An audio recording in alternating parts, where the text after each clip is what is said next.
കർത്താവായ യേശു ക്രിസ്തുവിൻ്റെ നിസ്തുല്യമേറിയ നാമം വാഴ്ത്തപ്പെടുമാറാകട്ടെ. ഈ പ്രഭാതത്തിൽ വീണ്ടും ഒരു പ്രാവശ്യം കൂടെ നിങ്ങളുമായി ഒരുമിച്ച് പ്രഭാത ചിന്ത പങ്കിടുവാൻ കർത്താവിനാൽ ഒരുക്കപ്പെട്ട നല്ല സന്ദർഭത്തെ ഓർത്ത് ദൈവത്തെ സ്തുതിക്കുന്നു.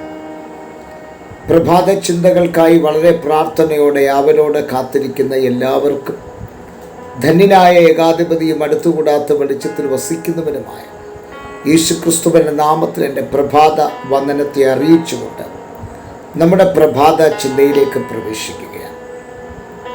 ഇന്നത്തെ പ്രഭാതത്തിൽ ഞാൻ ഇന്നലെ നമ്മൾ പറഞ്ഞു നിർത്തിയതിൻ്റെ ബാക്കി ഭാഗം സംസാരിക്കണം എന്ന് ആഗ്രഹിച്ചു വരുന്നുവെങ്കിലും ഈ പ്രഭാതത്തിൽ എൻ്റെ പക്കൽ എനിക്കൊരു കോള് വരുവാനിടയായി കഴിഞ്ഞ ദിവസം.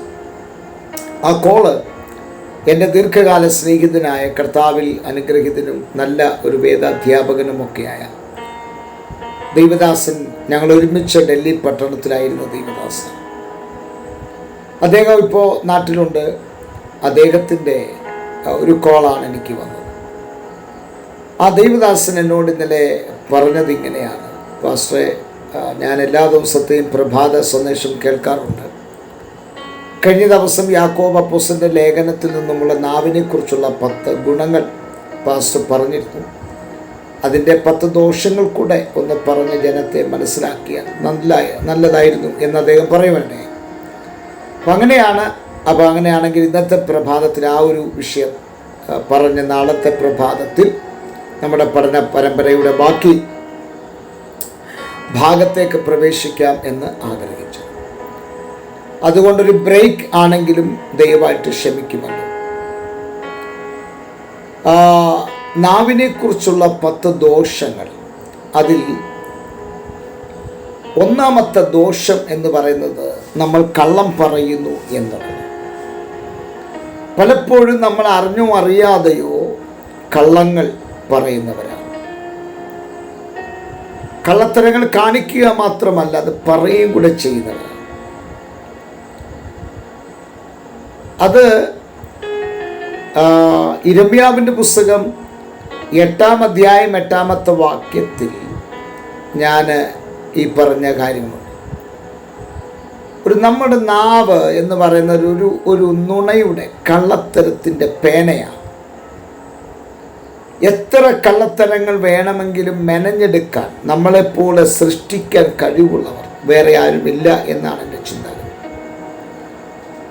ഒരു ദൈവവൈദ്യനെ സംബന്ധിച്ചിടത്തോളം അവർ കള്ളം പറയരുത് എന്ന് വേദപുസ്തകത്തിൽ രേഖപ്പെടുത്തിയിട്ടുണ്ട്.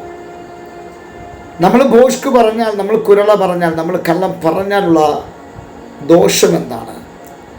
വെളിപ്പാട് പുസ്തകത്തിൽ നമ്മൾ ഇങ്ങനെയാണ് പഠിപ്പിക്കുന്നത്: ഭോഷ്ക് പറയുന്ന ഏവർക്കും കത്തുന്ന തീയും ഗന്ധവുമായ നിത്യമായ നരകമാണ്. അപ്പോൾ പലപ്പോഴും അറിഞ്ഞോ അറിയാതെയോ നാം പറയുന്ന കള്ളത്തരങ്ങൾ നമ്മളെ ദൈവരാജ്യത്തിലേക്കല്ല നയിക്കുന്നത്, മറിച്ച് നിത്യശിക്ഷാവിധിയുടെ ആ ദണ്ഡനത്തിൻ്റെ അവസ്ഥയിലേക്കാണ്. ഒരുപക്ഷെ നമ്മൾ അറിഞ്ഞോ അറിയാതെയോ ആയിരിക്കാം പറയുന്നത്, പക്ഷെ അത് പലപ്പോഴും നമ്മളെ എവിടത്തേക്കാണ് നയിക്കുന്നത്? നിത്യമായ നരകത്തിലേക്കാണ്. നമ്മുടെ നാവിൻ്റെ ഒന്നാമത്തെ ദോഷം കള്ളം പറയുന്നു എന്നുള്ളതാണ്. രണ്ടാമത്തെ ദോഷം എന്താണ്? ഈ ചില ആൾക്കാരെ ഞാൻ കണ്ടിട്ടുണ്ട്, ചാടിക്കയറി ഉത്തരം പറയുക. നമ്മളെല്ലൊക്കെ ആ സ്വഭാവമുണ്ട്. ചിലപ്പോൾ നമ്മൾ ചിന്തിക്കാതെ പലയിടങ്ങളിലും ഉത്തരങ്ങൾ നൽകുന്നുണ്ട്. അങ്ങനെ പറയുന്ന ഉത്തരങ്ങൾ കൊണ്ട് പലപ്പോഴും അനുഗ്രഹമല്ല, മറിച്ച് ദോഷങ്ങൾ വരുത്തി വെക്കാറുണ്ട്. അപ്പം നാവിൻ്റെ രണ്ടാമത്തെ ദോഷം നമ്മൾ ചാടിക്കയറി ഉത്തരം പറയുന്നു എന്നുള്ളതാണ്. അതുകൊണ്ടാണ് കഴിഞ്ഞ ദിവസത്തെ നമ്മുടെ ഇതേ ഡിവിഷനിൽ ഈ യാക്കോബ് അപ്പോസ്തലൻ്റെ ലേഖനത്തിൽ തന്നെ നമ്മൾ പഠിച്ചത്: കേൾപ്പാൻ വേഗതയും പറയുവാൻ താമസമുള്ളവരായിരിക്കുക എന്ന് പറഞ്ഞു.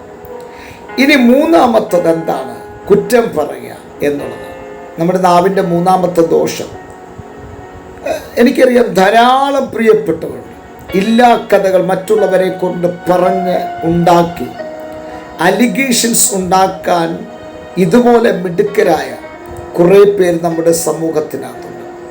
ഒരുപക്ഷെ അവർ കണ്ട കാര്യങ്ങളോ ഒന്നുമായിരിക്കില്ല, എന്നാൽ അവർക്കത് പറഞ്ഞ് ഫലിപ്പിക്കുവാനുള്ള കഴിവുള്ളത് കൊണ്ട് അവർ പറയുന്ന പല നുണകളും കുറ്റങ്ങളും അത് ജനത്തിന് അംഗീകരിക്കേണ്ടി വരുന്നു എന്നുള്ളതാണ്.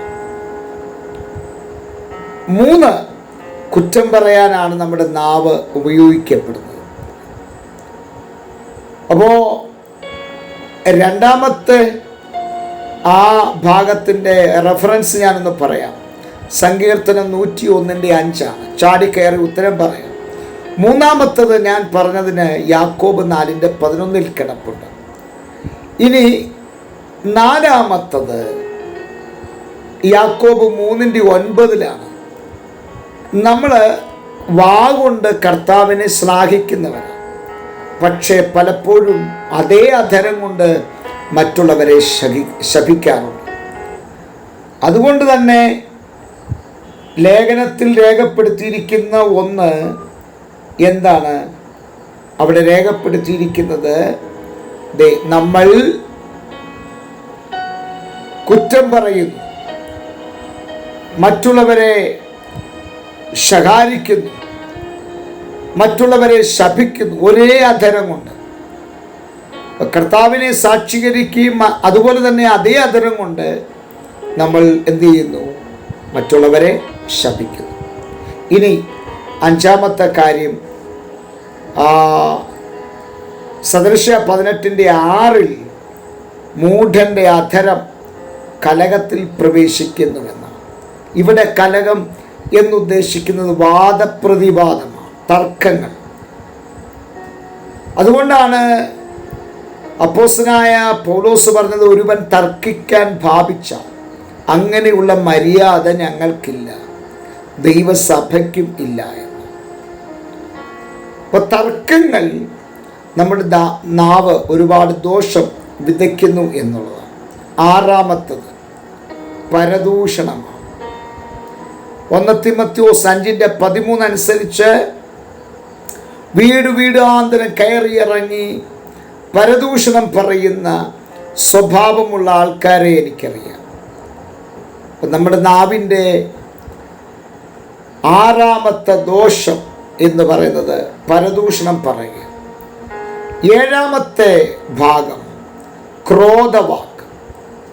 സദൃശ്യ 29:20 നാം വായിക്കുന്നത് ഇങ്ങനെയാണ്: പെട്ടെന്ന് ഉത്തരം പറയുന്നവനേക്കാൾ മൂഢന് അധികം ശുഭമുണ്ട് എന്നാണ്. ചിന്തിക്കാതെ ദേഷ്യത്തിൽ പറയുന്ന വാക്കുകൾ അത് ഒരു ക്രോധവാക്കായി വൈരാഗ്യത്തിനും പ്രതികാരത്തിനുമൊക്കെ കാരണമായി തീരുകയാണ്.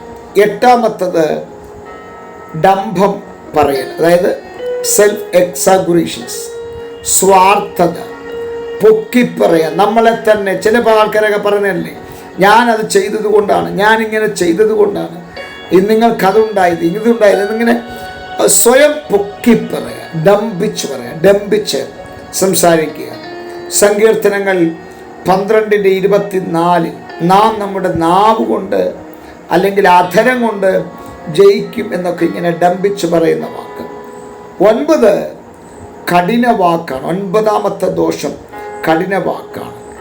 സദൃശ്യ 15:1 മറ്റുള്ളവരെ മുറിപ്പെടുത്തുന്ന വ്രണപ്പെടുത്തുന്ന വാക്കുകൾ, അതിനെയാണ് കഠിന വാക്ക് എന്ന് പറയുന്നത്. 10-മത്തത് വിശ്വാസക്കുറവ്. പുറപ്പാട് 16:2 ദൈവത്തെ വിശ്വസിക്കാതെ ദൈവത്തിൽ അവിശ്വസിച്ചു, അവിശ്വാസമുള്ള ഒരു വാക്ക്. അപ്പോൾ ഇങ്ങനെ 10 ദോഷങ്ങളാണ് ഇന്നത്തെ പ്രഭാതത്തിൽ ചിന്തിച്ചത്. കണ്ണുകളെ അടയ്ക്കാം, പ്രാർത്ഥിക്കാം. നല്ല ദൈവമേ, സ്വർഗസ്ഥ പിതാവേ, ജനത്തെ അനുഗ്രഹിച്ച് പ്രാർത്ഥിക്കുന്നു. വലിയ അനുഗ്രഹമാക്കി തീർക്കണം യേശു ക്രിസ്തുവിൻ നാമത്തിൽ തന്നെ, ആമേൻ. എല്ലാവർക്കും നല്ലൊരു പ്രഭാതം നേരുന്നു. ക്രിസ്തുവിൽ നിങ്ങളുടെ പ്രിയ സഹോദരൻ പാസ്റ്റർ ജോസാണ്.